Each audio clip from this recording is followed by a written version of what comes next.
오늘부터 에스라의 말씀으로 하나님 말씀을 묵상하고 또 하나님의 살아계시는 그 놀라운 역사를 함께 증거할 수 있기를 원합니다.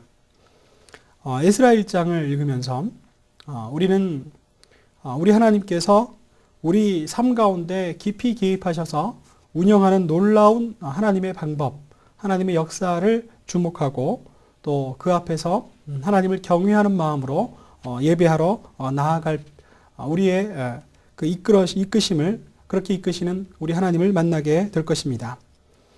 하나님께서는 세계를 운영하시고 경영하시는 하나님의 방법이 있으십니다.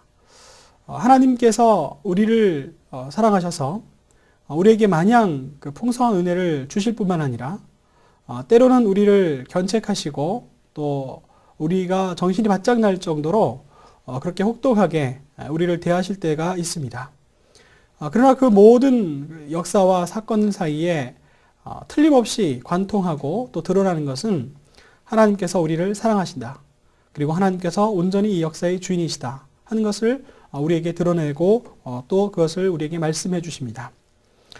하나님께서 이 이스라엘 백성 역사 가운데 행하신 일을 우리는 주목할 필요가 있습니다. 이 이스라엘 백성들이 그다지도 그렇게 어쩌면 그렇게 하나님을 외면하고 또 하나님을 무시할 수가 있었을까요? 하나님께서는 여러 번 반복해서 참아주시고 또 그들에게 선지자를 보내서 그 말씀을 선포케 하셔서 듣게 하셨는데 그래도 회개하고 돌이키지 않았던 이 이스라엘을 하나님께서 과연 사랑의 매를 드셔서 그들에게 심판을 허락하시는 그 역사를 우리가 함께 지켜보았습니다. 하나님께서는 바벨론이라는 나라, 느부갓네살 왕을 통해서 그들을 막대기 삼으셔서 이 민족을 매우 혹독하게 치셨습니다. 그런데 이 에스라가 시작하는 이 부분에서 시간이 70년쯤 흘렀을 때 이 아무런 힘도 없고 그리고 그 정권을 바꿀 수 있는 능력도 없는 일개 포로민의 신분으로 있었던 이 이스라엘에게 하나님께서는 놀라운 일을 선물로 주시고 계십니다. 이 바벨론이 무너졌고 그리고 그 바벨론을 딛고 페르시아 이 왕국이 새롭게 건설되었는데 우리 그 개혁성경의 고레스, 크세르크스가 새로운 정책을 쓰게 된 것이죠.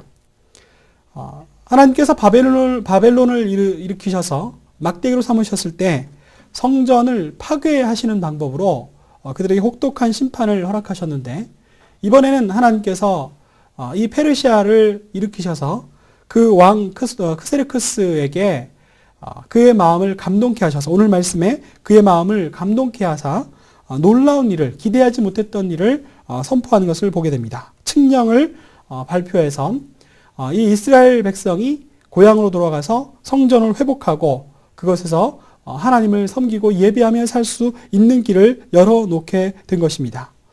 하나님께서는 바벨론을 들어서 막대기를 사용하여 주셔서 성전을 파괴하시기도 하셨지만 그러나 하나님의 힘으로 페르시아를 세우시고 일으키셔서 이 이스라엘 사람들이 아무런 공로 없었지만 아무런 역사적인 개입을 할 수 없었지만 다시 성전을 복원할 수 있는 그 길을 하나님께서 열어주셨다는 것입니다. 우리는 이렇게 하나님께서 우리 역사 가운데 개입하시고 일하실 때 우리는 아무것도 할 수 없는 그런 가운데 하나님의 은혜를 힘입을 때가 있습니다. 아무 공로 없이 우리는 자유를 얻게 되는 것입니다.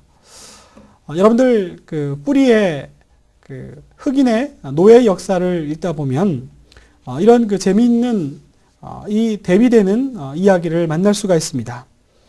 여러분들 기억하시겠습니다만은 쿤타 킨테의 후손 치킨 조지, 즉 그 싸움닭을 길러서 그 번성을 누리는 그 흑인 노예 치킨 조지는 평생을 고생해서 돈을 모아서 겨우 자기 자신의 몸 하나를 해방시키는데 필요한 만큼의 돈을 모으게 됩니다. 그러나 안타깝게도 자기 가족들은 단 한 명도 그 돈으로 그 자유를 사주지 못하는 채 자기 가족과 떨어져서 살 수밖에 없었습니다.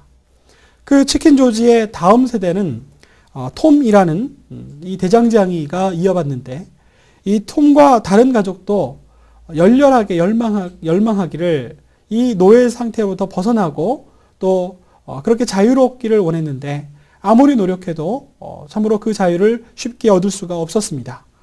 그러나 2세대에 이르러서 하나님께서 놀라운 일을 행하셨습니다. 링컨 대통령이 당선되게 하셨고, 링컨 대통령이 당선되자 남부의 여러 주가 반란을 일으켜서 결국 남북전쟁을 치르게 될 수밖에 없었지요. 처음에 남북전쟁에서 남부군의 그 승리가 확연해 보였지만, 그러나 하나님께서는 놀랍게도 그 전세를 역전시켜 주셨고, 결국 북군의 승리로 자동으로 이 모든 흑인들이 해방되는 감격을 맛게 됩니다. 그들이 아무런 공로 그리고 또 아무런 어떤 해볼 만한 것도 없었지만, 그러나 하나님께서 그 능력으로 또 그 역사의 힘으로 온전히 그들을 해방시키시고 자유롭게 하시는 그 놀라운 역사를 그들이 체험하고 만 것입니다. 우리는 이렇게 역사하시고 일하시는 하나님을 어떻게 바라보며 의지하며 살아갈 수 있겠습니까? 우리는 전적으로 하나님을 의지하는 방법 외에, 전적으로 하나님만을 바라보는 방법 외에는 우리가 하나님을 섬길 방법이 달리 없겠습니다. 우리가 전적으로 하나님을 의지하는 것, 이것은 어떻게 보면 세상에서 가장 지혜롭게 사는 것, 가장 현명하게 사는 것이 아닌가 생각합니다. 잠언에서도 여호와를 경외하는 것이 지혜의 근본이라고 말씀하였던 것처럼, 우리는 전적으로 능력 있게 일하시는 우리 하나님께 우리의 모든 삶을 맡겨드리고 의지하며 살아가는 그러한 삶이 되어야 하겠습니다. 이제 비로소 고레스, 크세르크스의 칙령에 따라 성전을 회복하게 되고 고향으로 돌아갈 수 있게 된 이 이스라엘은 이제 드디어 전적으로 아무 공로 없이 그들에게 허락하신 자유를 만끽하며 전능하신 하나님, 능력 있으신 하나님, 전적으로 의지해야 할 하나님, 그리고 온전히 사랑하고 소망해야 할 성전을 바라보게 된 것입니다. 그 삶이 오늘 우리 하루 삶 가운데서도 지속되고 또 유지되어야 하겠습니다.